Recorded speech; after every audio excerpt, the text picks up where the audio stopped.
Thank you, everyone. I know. Thank you for embracing me to come out of my comfort zone to talk about superhero movies. I know this is a big achievement for me.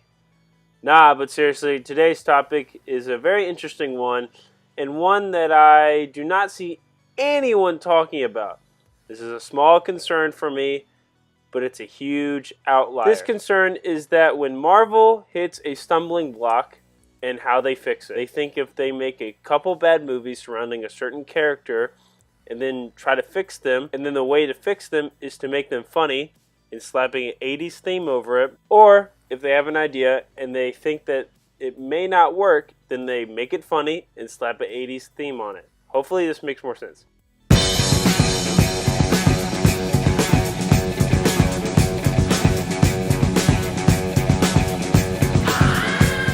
Thor. The first two Thor movies are the lowest scored and acclaimed Marvel Cinematic movies. The first Thor got 77% on Rotten Tomatoes, and the second got 66% on Rotten Tomatoes. Both of these movies have a dark, moody tone and mood. No other Marvel movie did this. I'm sure you can make an argument for The Incredible Hulk, but Thor was consistent. Thor was a beaten character. His movies were shot and tinted in a dark way. This tone wasn't as bad as Batman v Superman, but the Thor movies were dark.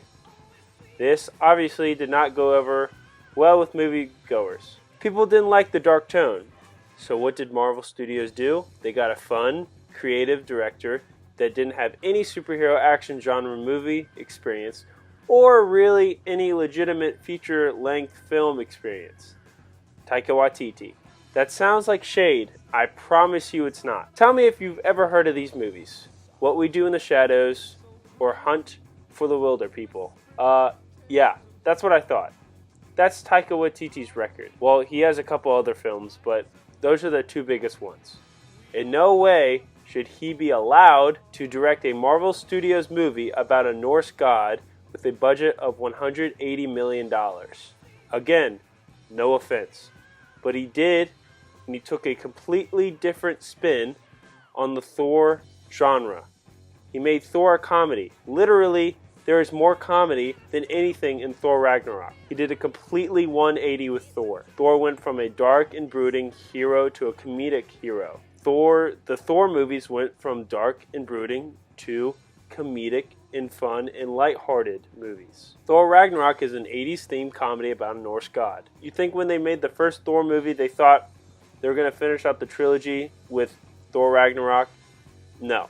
So my point is that if something is not working, such as the first Thor and second Thor movies, then they will just make it 80s themed and make it comedy, using a lesser known director with little feature-length film with a large budget movie. Alright, meeting. We got a new Marvel movie coming up. Phase 26. Does anybody have any ideas on what we can theme this kind of movie? Actually, yeah, I have an idea. Let's try to get a new, young, creative director, make a movie and slap an 80s theme, electronic theme on it, and make it really funny. I think that could, work pretty well. I don't know, Jimmy. We used that formula about 20 times. All those 20 times, has it worked? Yeah, it's gonna work. Now, this applies again to the Guardians of the Galaxy. They call themselves the Guardians of the Galaxy.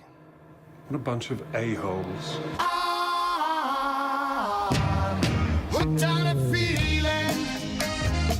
We all know the Guardians of the Galaxy because of one man, James Gunn, right? And the fact that they use the same formula as they did with Thor Ragnarok. Comedic, 80s themed, young, creative, and inexperienced director. No one knew who the heck the Guardians of the Galaxy were until the movies came out. They thought, hey, if we use our reliable formula, then everybody would love it.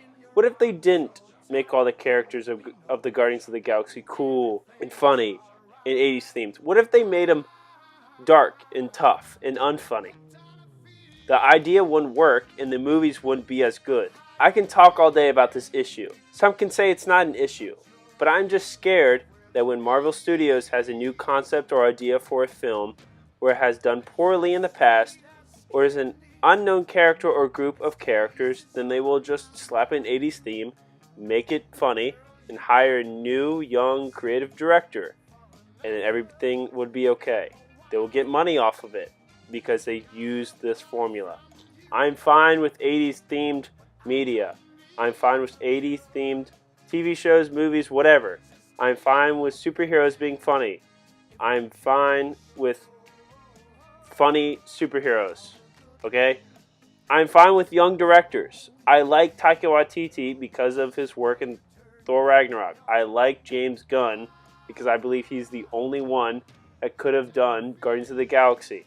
What I'm not fine is with Marvel Studios thinking they can just use this formula to make more money. They know they can, and they will continue to do this.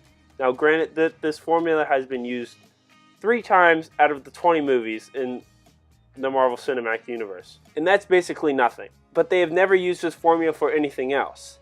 They didn't need to change Iron Man or Captain America, but they needed to change Thor because Thor wasn't working with audiences. That's why they changed it.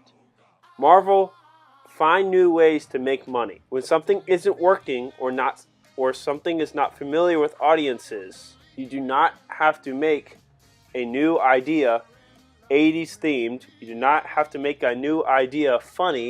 You do not have to make a new idea with a young creative director. You can, but you've already done it 3 times. Because I have noticed this, and soon everyone else will too.